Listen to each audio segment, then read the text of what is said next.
सदर आसिफ अली जरदारी ने जस्टिस याहिया अफरीदी की बतौर चीफ जस्टिस तैनाती कर दी। सदर मुमलिकत ने जस्टिस याहिया अफरीदी से 26 अक्टूबर को चीफ जस्टिस के ओहदे का हलफ लेने की भी मंजूरी दे दी। 12 रुकनी खुसूसी पार्लिमानी कमेटी ने जस्टिस याहिया अफरीदी को चीफ जस्टिस ऑफ पाकिस्तान नामजद किया।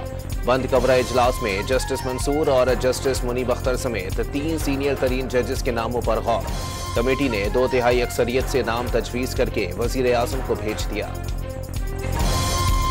सुन्नी इत्तेहाद कौंसिल के अरकान अली जफर, बैरिस्टर गौहर और हामिद रजा का खुसूसी पार्लिमानी कमेटी के इजलास का बॉयकॉट। राजा परवेज अशरफ, फारूक एचनाइक, सैयद नवीद कमर, कामरान मुर्तजा, राना अंसार, एहसन इकबाल, शाइस्ता परवेज मलिक, आजम नजीर तारड़ और ख्वाजा आसिफ ने शिरकत की। 2/3 अक्सरियत से जस्टिस याहिया अफरीदी को नामजद किया गया। 1 वोट जस्टिस याहिया अफरीदी की मुखालफत में आया। वजीर दिफा ख्वाजा आसिफ का बयान, तीनों जजेस में 19-20 का फर्क है। जस्टिस याहिया अफरीदी में कायदाना सलाहियत है। वफाकी वजीर एहसन इकबाल की गुफ्तगू। तवक्को है justice Yahya Afridi chief justice बनने की पेशकश कबूल नहीं करेंगे। आउट ऑफ टर्न 2 बार चीफ जस्टिस तैनात किए गए, जिससे मुल्क का बड़ा नुकसान हुआ। वकला के साथ मिलकर इस तैनाती के खिलाफ तहरीक चलाएंगे। वकील रहनुमा हामिद खान का ऐलान।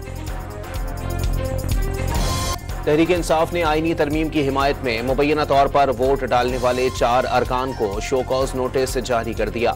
जैन कुरैशी, असलम घुम्मन, मिकदाद अली खान और रियाज फतियाना से जवाब तलब कर लिया गया।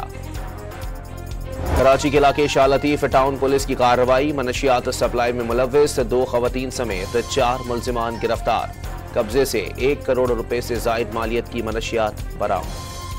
कराची के इलाके क्लिफ्टन 2 तलवार अंडरपास में तेज रफ्तार कार उलट गई। 1 शख्स जाँ बहक और 1 जख्मी। लाश और जख्मी को अस्पताल मुंतकिल कर दिया गया। और पाकिस्तान और इंग्लैंड के दरमियान आखिरी टेस्ट मैच कल से शुरू होगा। पिंडी स्टेडियम में दोनों टीमों की भरपूर प्रैक्टिस।